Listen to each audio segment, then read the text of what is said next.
Good evening. All right, now, got on a train, Amtrak from Massachusetts to be with y'all. I need a little New York City love. Good evening. Okay. Love New York City. I love it here. There are times when I'm home in Massachusetts and, oh my God, we're so provincial and puritanical. And I think, really? Every restaurant's closed at 10 p.m.? I'm starving. So when I'm here, I just go out at 2 a.m. Even if I don't need food, I will just eat the French toast at 2 a.m. because it's here. There's a great woman who lives in New York City, who I don't think is here tonight. You all might know her. Her name is Barbara Dobkin, and she often says when she's asked to speak, "I'm not important enough to be humble." Because I was sitting here tonight thinking, seriously, I have to go on stage after all of these people? What? That's crazy talk.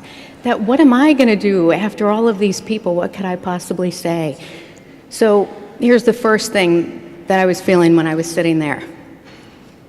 It is no small thing as a woman, and I know all the women are just going to get this with me, to have men stand up for women. It is no small thing.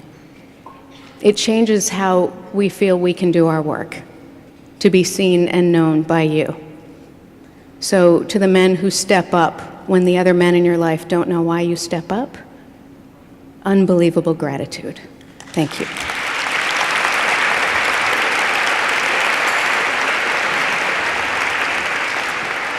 So here's the second thing. Ready for 3 really sexy words? Here they come. You ready? Research, policy, and advocacy. Yeah. What? Who wants to fund that? What is that? It's really I have been an activist forever, ever. I remember I was 13 years old. I grew up in the oldest mill town in the United States. And we were a yarn mill town, and we had a lot of small local farms. And this huge factory farm tried to move in and knock out all the small farms. Well, I was going to have none of that. So I had a clipboard, a little paper, things for people to sign. And I remember knocking on the door of a neighbor who I hadn't met before.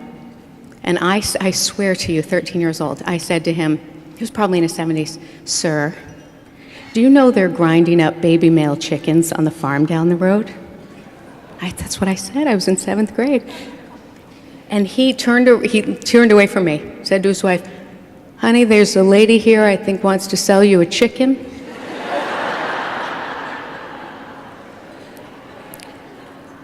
And the reason I remembered that sitting here tonight is I thought, there's kind of a spectrum for what's easy to fund. And you need to know I've kind of done it all. The spectrum. The unbelievably hard work of funding completely unpopular causes that people stare at you and they glass over and think, "Make her stop talking about that. Is there any way this seemingly nice girl will please stop talking about that?" And then I funded the things that are a little easier for people to sit with and hear. But there's something about research that's really difficult to talk about.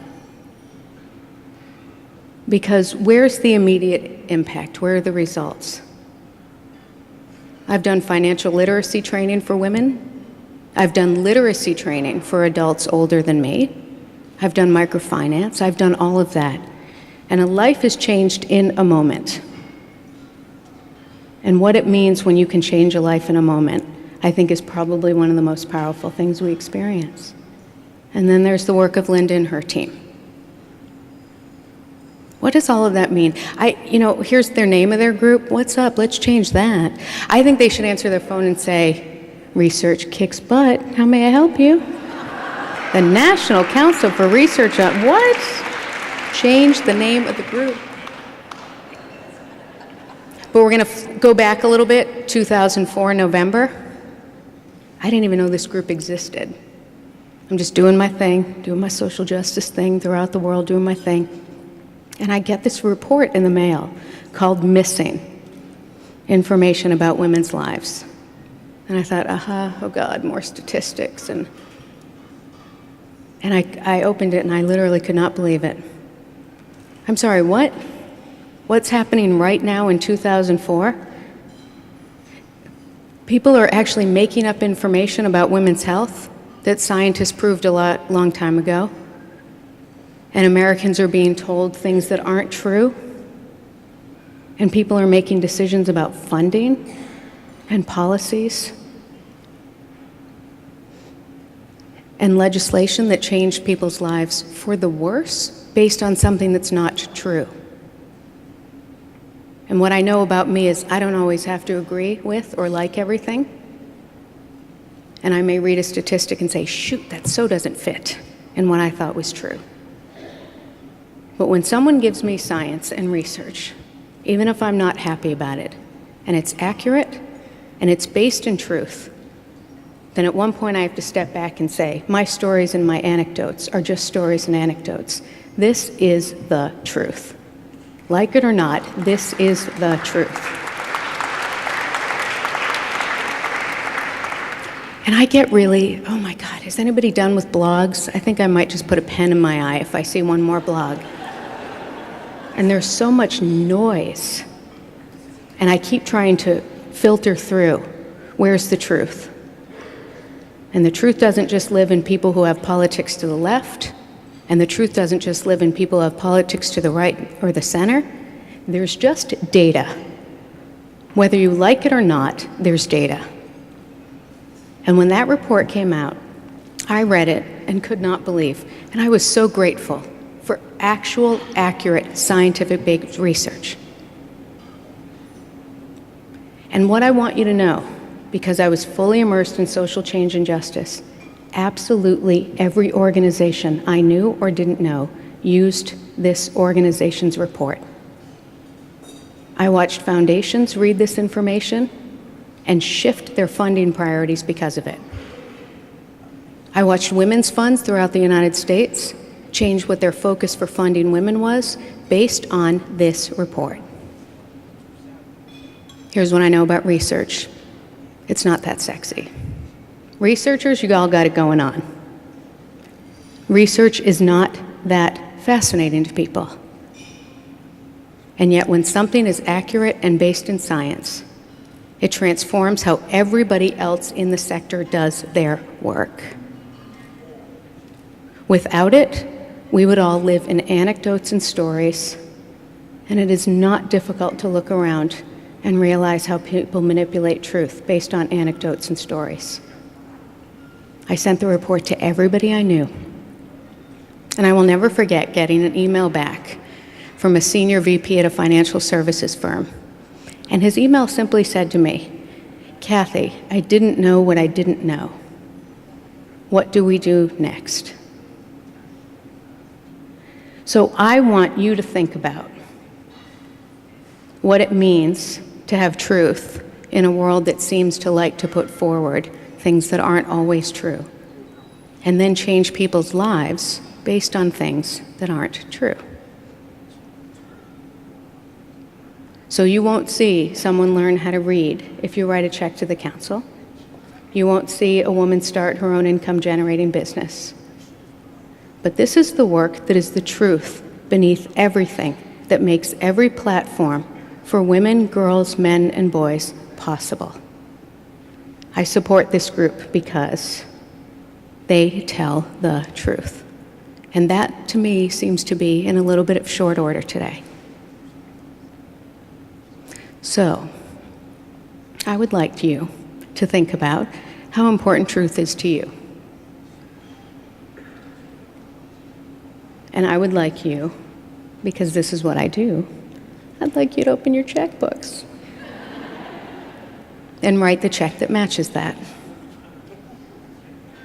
I would not be up here if this was an organization that didn't have integrity.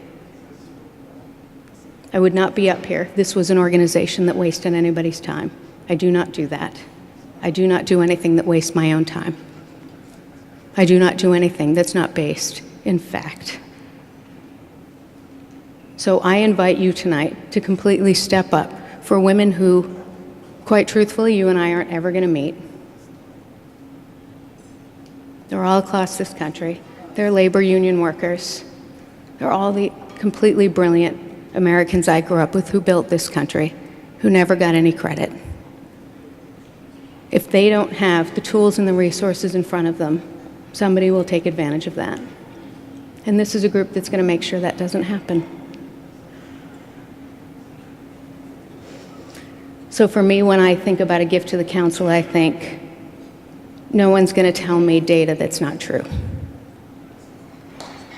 And I'm so grateful to the people who do this research day in and day out, because I would stink at it. I just want to say how bad I would be at research, and that you do it every single day, all the time, so that we can have policy that changes women's lives. Huge debt of gratitude. So there's two things you get to do right now. You get to pull out your checkbook or your credit card. See there's these brilliant people wearing black who are all representative, they look way better than me right now, of the National Council for Research on Women. They have gift cards. You should write a check, because someday someone's going to look back and ask what we did to make sure the truth was told. And I think that we all want to make sure we said we were a part of it. So you have an opportunity to write a check out if you'd like tonight. And then I stop talking and you get food. Thank you all very, very much. Thank you.